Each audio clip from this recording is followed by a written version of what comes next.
There we go. There we go. Oh, I do have some announcements. Oh my goodness, and everybody left. um, this month of November, we're doing a Harry Potter movie marathons in the Discord. So we're playing 2 movies each week starting November 8th, I believe it is. Uh, and so if you want to watch those with us, let me know. Well, here, I'll just put this in here for anybody that wants to join. Um, so we're doing Harry Potter movie thons in November. We do have book club coming up November 23rd, which is the Throne of Glass, the Assassin's Blade? Assassin's. Yeah, the Assassin's Blade. Um, and then I'm also working with the publisher, Sangi, basically, trying to get people to join the ARC and Street Team. And then last announcements is November 16th, which is my subathon, which I actually have a picture. Here we go. I totally forgot to mention this. So don't forget, November 15th, is the subathon. And these are the goals. And these are like the things that the top people can get. So, yeah. I'm still looking for fan fiction, though. I have thought of some other ideas, like if I can't get fan fiction, I thought about maybe making a video, kind of like a year roundup kind of deal. So I might do that just to show like the different things from the past year. So anyways, okay.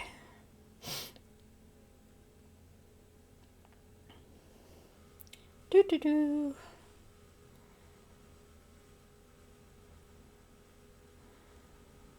Okay. I think I got everybody on shoutouts? Yep. Okay.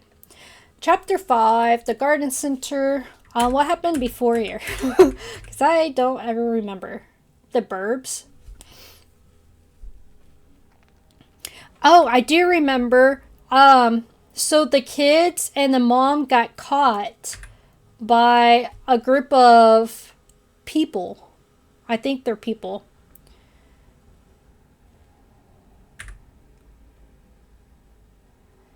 And so they took them to like some like base area or something. And I think that was pretty much it. They got caught. And they're at some base. Okay. So chapter 5, Garden Center.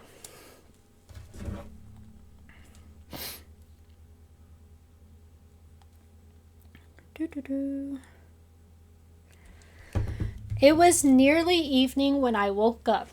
I was back in my kennel with Mom and the one beside me. I glanced at the cage and saw the others there.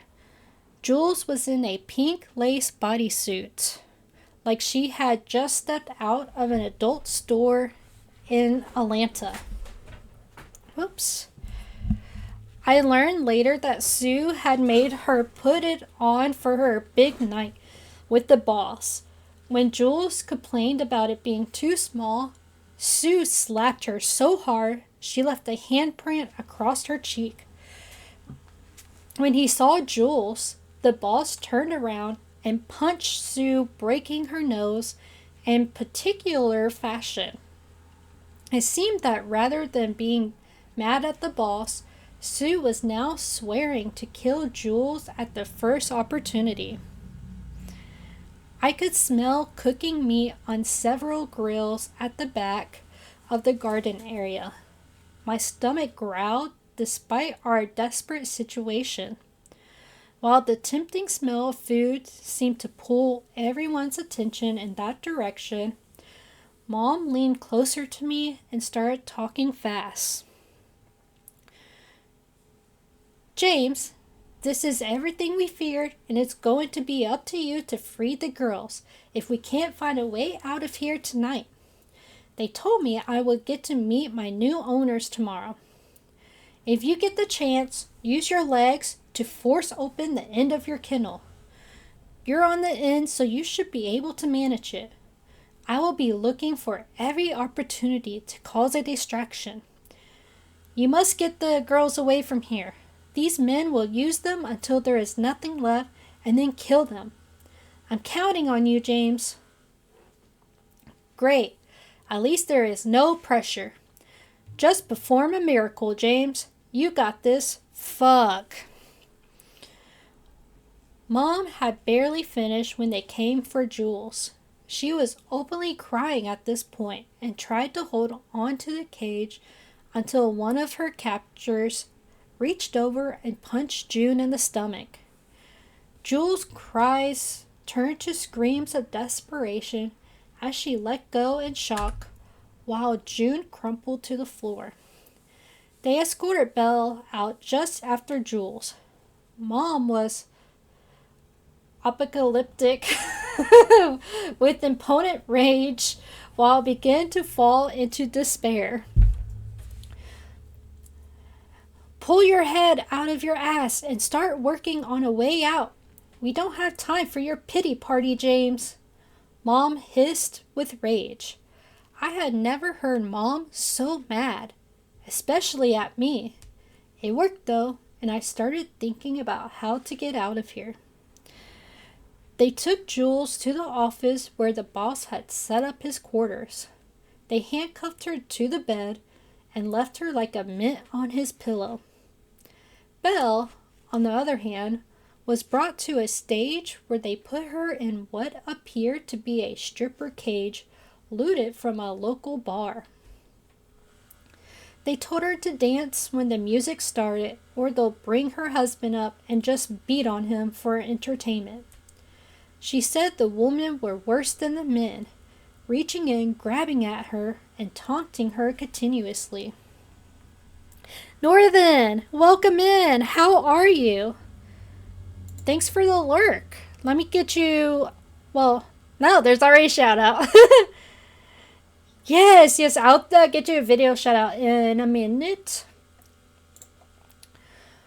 Where was I?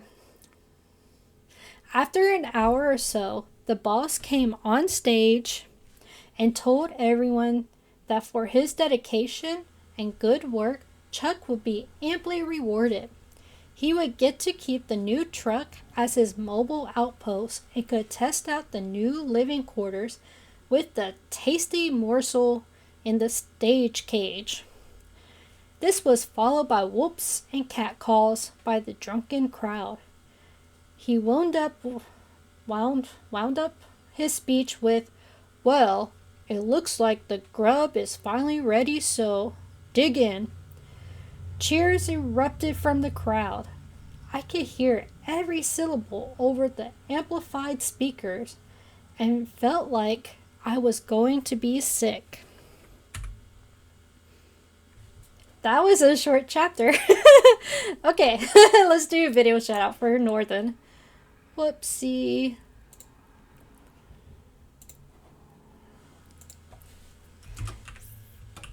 Video shout out at Northern Lights. Northern, did you? Well, never mind. You're lurking. Never mind.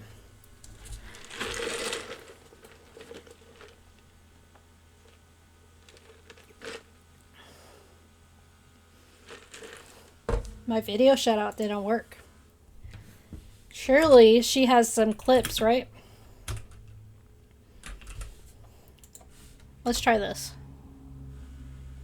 Okay, so they are working.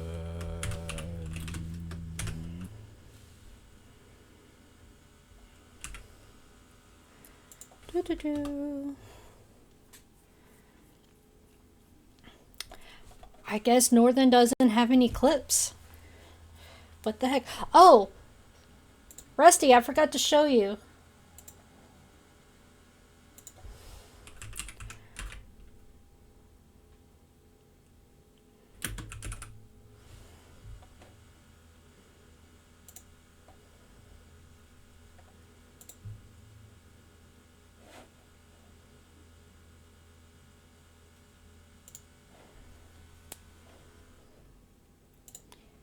Okay, so what do I want? Let's do window capture. Okay, Rusty, if you're still here, this is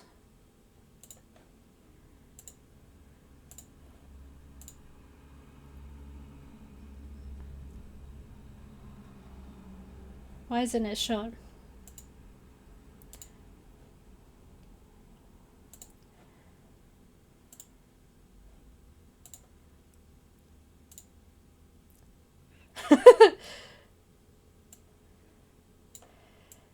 So, like, this is Sonic, basically. So, like, it's just like a drive-through, whoops. If you see, like, yeah.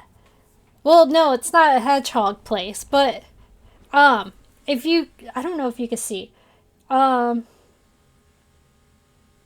if you could see like how there's like this like the Sonic sign and you have the different lanes or whatever, those are menus for people to like pull up in their cars and order. So they order their stuff from the car. They just park their cars in these things. And then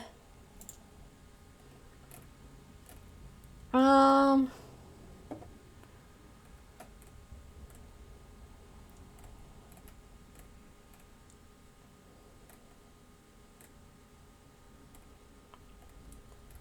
okay, so you see the guy here, like that's skating? Like that's how they used to deliver their stuff to your car. They would be on skates. No, no, it was an actual thing.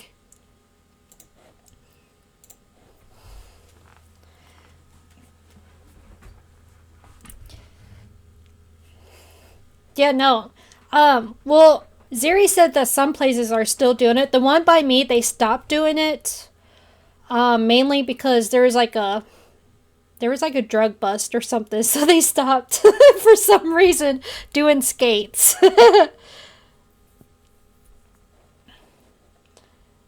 Okay, so how long is this other chapter?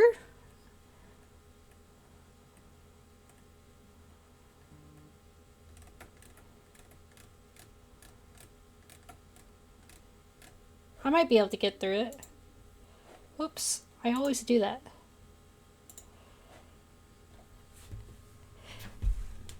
Yeah, I'm kind of surprised that you didn't know about it.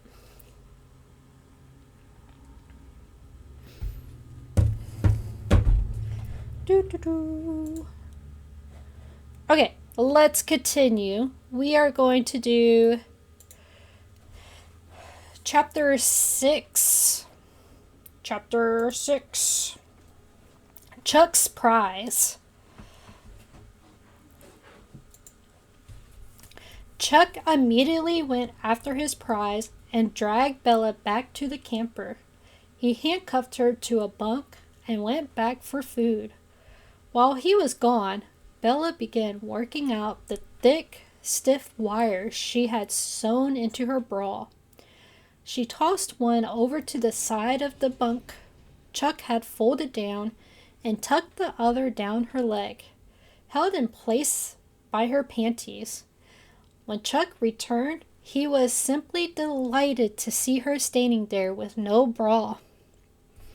I mean, it's not really a thing here. I mean, that's fair, but just the amount of like things that like you look up online, because you seem very like you seem like a person that just randomly looks up different countries things. Well, I see you're bored with that bully husband and looking for something new with the real man. I guess the food can wait. He came quickly over and unlocked the handcuffs, pushing Belle roughly towards the middle of the bunk. She reached up and pulled him into a kiss, surprising him and guaranteeing he thought he had won the lottery. Chuck responded in kind, then suddenly felt a sharp pain in his temple and tried to jerk away. But Bella was having none of that. She clutched him to her with inhuman strength born of desperation, her legs wrapped tightly around his back. Meanwhile, her hand gripping the wire worked back and forth, making sure this was the last time Chuck came close to any lottery. As soon as he hit the floor, Bella pulled the knife from his scabbard and slid it into his spine, just like Mom has shown us. He barely knew what had happened. Bella stared at him, feeling nauseous, but took comfort in knowing what would have happened to her if Chuck had his way. Then she thought of Jules and sprang back into action. Chuck's reward helped in several ways. Belle was now alone, free and back in her own quarters. She dressed quickly and pulled out the 2 hidden pistols. With Chuck's rifle and knife, she was at least ready to go fighting. She quickly searched Chuck for anything else useful and found a set of keys and an FRS radio. Unsure how they found any working, she decided that it was something to think about later and just tucked the radio into her vest.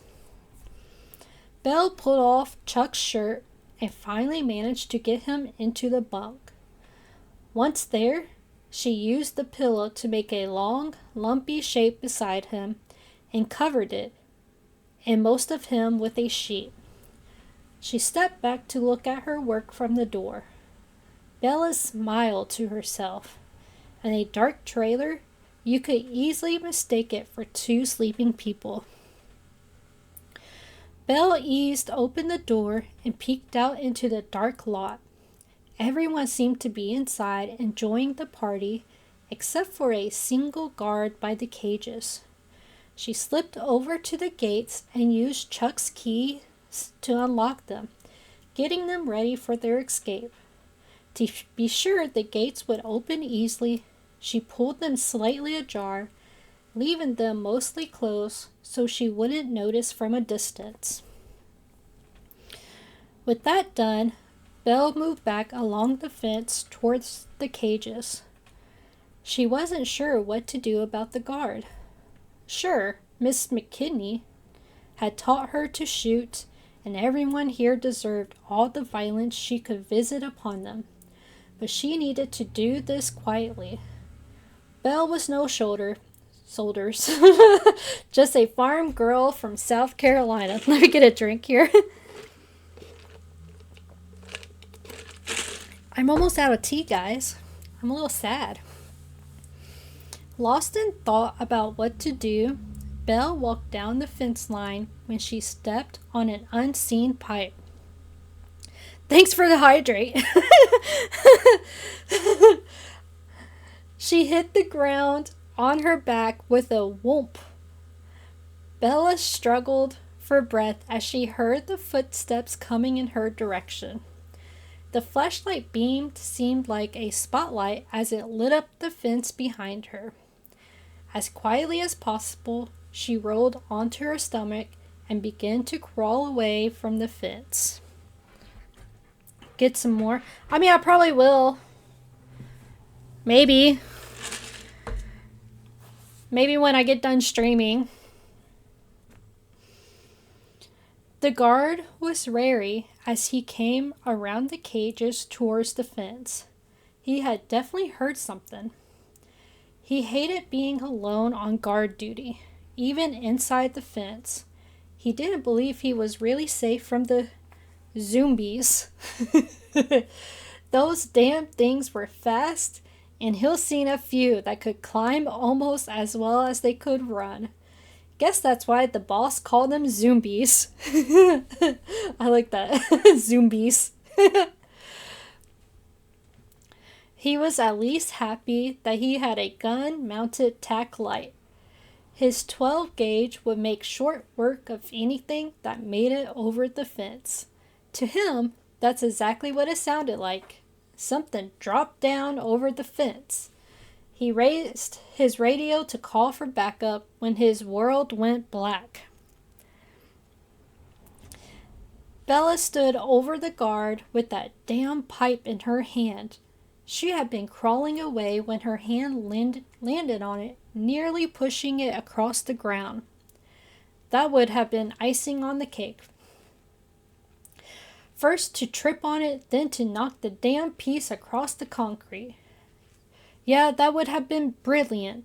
With all the noise it would have made, she may as well have stood up and shouted, "Hey, over here! I'm over here!"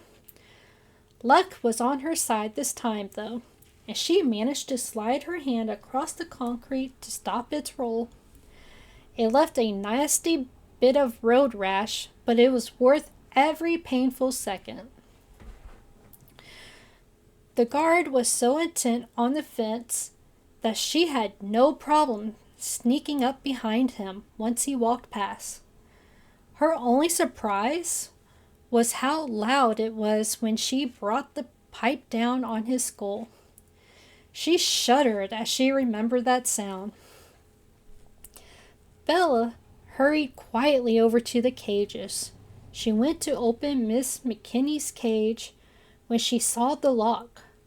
Pulling out Chuck's keys, she began trying them one at a time.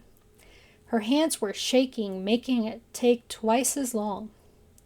"Easy, Belle. Take it nice and easy. You got plenty of time," Miss McKinney said in a soothing voice. Just then she heard her radio crackle to life. "You done yet, Chuck? The rest of us want to turn." Belle froze. "It's okay, Belle," Miss McKinney coached her. "Just hold the radio up to James, and he could say he's busy. You could do that. James, try to imitate Chuck the best you can." Belle's hand darted to her vest, and she yanked out the radio, nearly dropping it. She recovered quickly and held it up to JC's cage. "Busy. Fuck off," James said in a passable mumble of Chuck's voice. They heard a howl of laughter from inside the building. "Come on, buddy. She needs a real man. Surely you've finished up by now." "Is this book—" No! No! I've missed so much of the start, I didn't... Oh, okay. It's okay, okay, Ron. So basically, I don't know where the last time you've heard, but basically, like, the kid, the boy, what's his name? James found another, like, little kid, like a younger kid, Jules. He found this other kid named Jules who was, like, in the midst of, like, being harmed by some other people or whatever. And Flame, welcome in. How are you? How's your Saturday? Thanks for breeding my dragon. And so basically from there, he ended up meeting up with his mom and his sister. Come to find out, Jules is actually a little boy and not a little girl like he thought. So, oh, you're doing art again? Hello, it's good. Mine is good too. I'm a little tired, but that's mainly because I'm pet sitting. And dogs don't... I have learned dogs do not like you sleeping very much. I have learned that from pet sitting. So anyways, they met up with their family, and then their like secret base area or whatever got like invaded by a group of people. And so basically they were captured by this group of people. Hello, I did this guy above Sally True. I know. So like, okay, so like when I had Ruben trained to basically like, he would not wake me up until I got up, basically. Then he would get up And he would like go outside and feed them and everything. But if I was sleeping, he was sleeping. But people do not do that. And I don't think people know you can train your dogs to do that. Because like these dogs will just wake me up at whatever time they feel like it. There's one pet sitting place that at 5 o'clock in the morning, every single morning, this dog will start barking. And it will not stop until I get up. I mean, that is fair. That is fair. There is a lot of people who don't train their dogs. I'm a big person of you should train your dogs. So, I trained Ruben myself. And he was a pretty well-behaved dog. So anyway, so they got caught and the people brought them to this little area. And then so like these people are in the cages and I guess the one girl, what was her name? Belle was taken back to the main leader, and I guess they thought that him and her was going to like he was basically going to, you know, do things with her. So it's not a sus like book. Like it's not like the last book. So dog barking at 5 a.m. forcing you to do push-ups. No, well, not push-ups, but they do, like, they'll start barking, and they won't stop barking until I, like, feed them, basically. Can't hear you at the point, but, okay, thanks, Chaos. Oh, not sus, but more, like, dark. Yes, probably more dark. K-Rod, were you in the sub channel when we did the vote? This is the book that the subscribers voted for. So, hold on, I have a description. I'm going to mispronounce it, but it's like a post-apocalyptic book. So, here we go.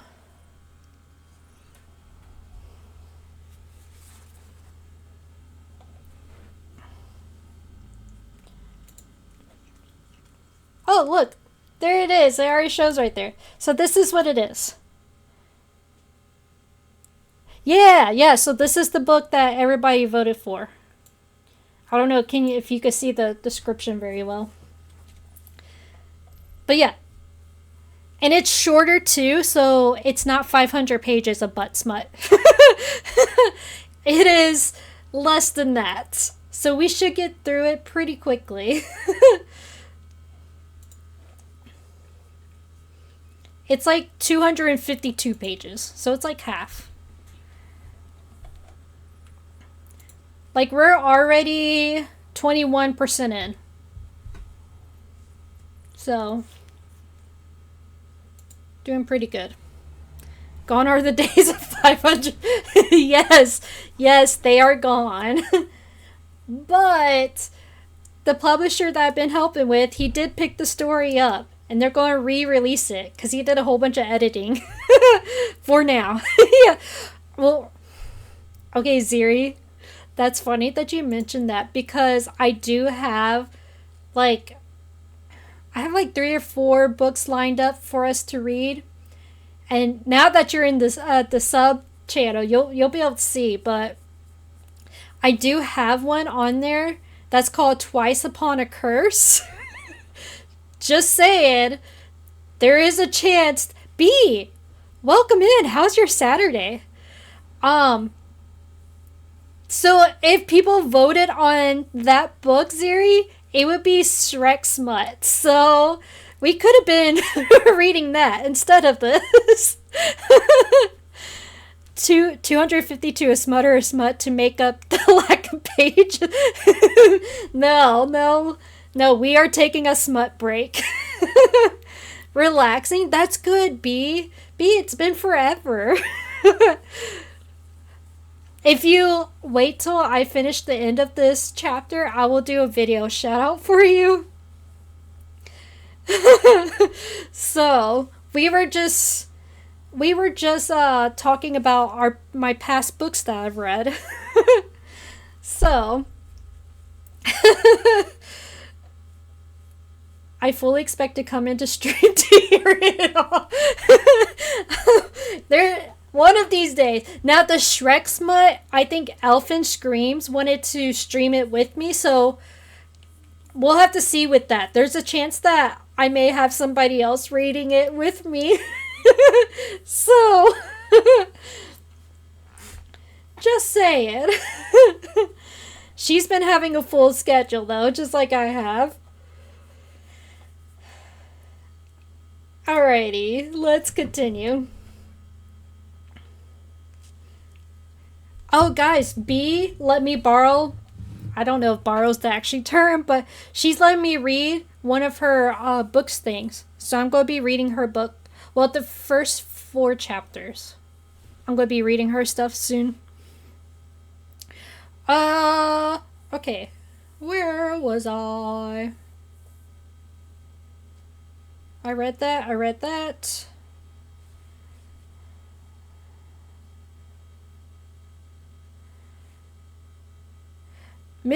Wait, did I read that? Of course, Belle lost her place with the keys and had to start over.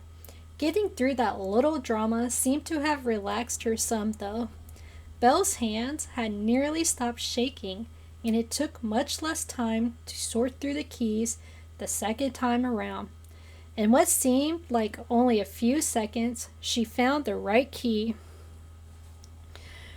Miss McKinney practically burst out of the kennel. By the look on her face, Belle was immensely glad she wasn't one of those men. Of course, the lock on JC's cage used a different key. No wonder there were so damn many keys. While she found the right key, Miss McKinney began pulling clothes out of the trash can and putting hers back on. She sorted through the rest as she came across them. By the time JC was out of the cage, Miss McKinney was retrieving her shotgun from the truck. She had apparently grabbed Bella's M4 as well. She handed it to JC along with 2 spare mags. I know you love that M1, but we don't have time for fucking stripping clips. Use Belle's M4, she ordered. Bella turned to the big cage to get June out before she realized he wasn't there. They came for him right after they took you, James explained when he saw Bella's lost look. Something about ensuring the boss had his handmaid to serve him for the feast.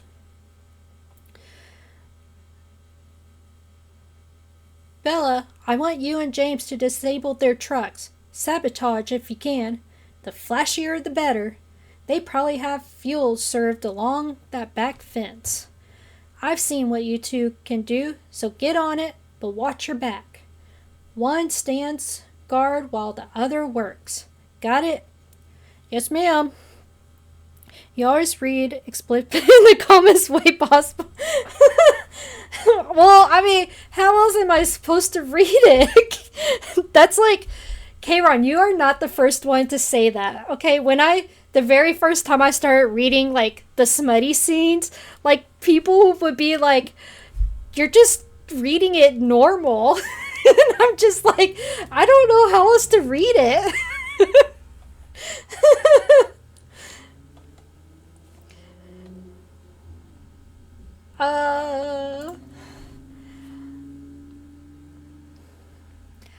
I'm going after the other 2. As soon as you finish with the trucks, get the lady ready to travel. Wait to start her, but I want you in that truck ready to haul ass when I get back. Yes, ma'am. And James, remember to shoot for the chest. No fancy shit. Just good, clean shots center mass. Mom pulled down her balaclava and disappeared into the dark. Your mom is scary pissed, Bella's voice quivered. I know, so let's not disappoint, shall we? Yeah, no doubt. Bella and I headed to the back fence and found the fuel. They had a few drums of gas and one of those short tankers nearly full of diesel. I began filling empty beer bottles with gas and told Bella to open the valve on the diesel tank. The fuel was running off the side towards the fence. That was no good, so she just pulled the hose off the reel and back, flipped the switch for the electric pump, and started spraying full under each truck. As soon as I had a bottle for each truck, I started rigging them to blow. I popped the hood, wired the fuel in. No, I'm not going to tell you pyros how I did it, but trust me, it works. For ignition, fired ignition. It's simple but effective. My favorite kind of device. As soon as I finished with each truck, Bella would spray diesel all over the motor and quietly close the hood. It took us 15 minutes to finish, and while I worked on the last few, Bella topped off the tanks on our trucks. She even found 4 spare jerry cans that she filed and jammed into the cargo hold. Done, I said, now completely drenched in sweat. It should be quite the show. I've run a little cannon fuse between several of them and the tanker, just to keep things interesting. Are you insane? What if some drunk comes out to take a drive? Well then, I suggest we leave. Oh dear God, if they don't kill us, you may do it for them. Nah, we'll probably be long gone by then. Probably, I laughed. Belle just stared at me. We sat there for a minute before I jumped up and headed for the pumps. Where are you going? Bella half whispered. I got an idea. Oh shit. I filled a 5-gallon bucket with about a third gas and 2/3 diesel. I started pouring a trail from the trucks back to the doors to the building, where I emptied the remainder in front of the doors. I could hear a panicked Belle trying to get me to stop and whisper please, but I just couldn't do it. This was such an awesome idea. I came back to the truck with a shit-eaten grin, and Bella slapped me. I mean, she actually slapped me. Hard. Wait, I guess it does.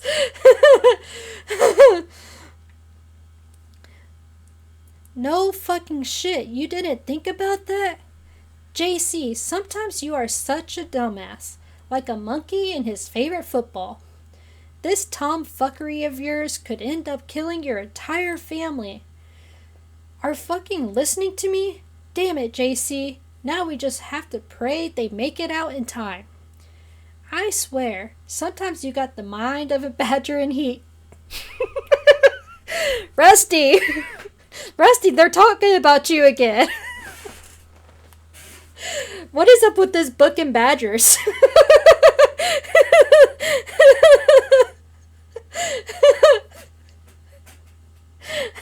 Rusty, do you have a mind of a badger in heat? Just go, go, go, with no other thought than what's in front of you. I said I'm sorry, I whined. Actually you didn't. What was that? I think I need to have a word with the author. Yeah, good luck with that. I am not giving out any information. I heard it too, and it sounded like a gate, but that couldn't be. The gates were locked. I heard the guard report that he closed and locked them. Get down, Bella whisper shouted. I dropped without knowing why. It was then that I saw the Murdochs slipping in through the gate. The wide open gate.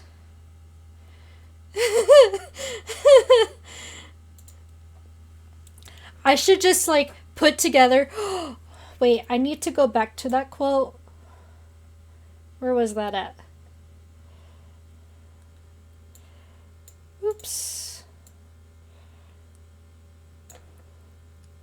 Well, no, I want to start here, not the time. There we go. Highlight. And copy.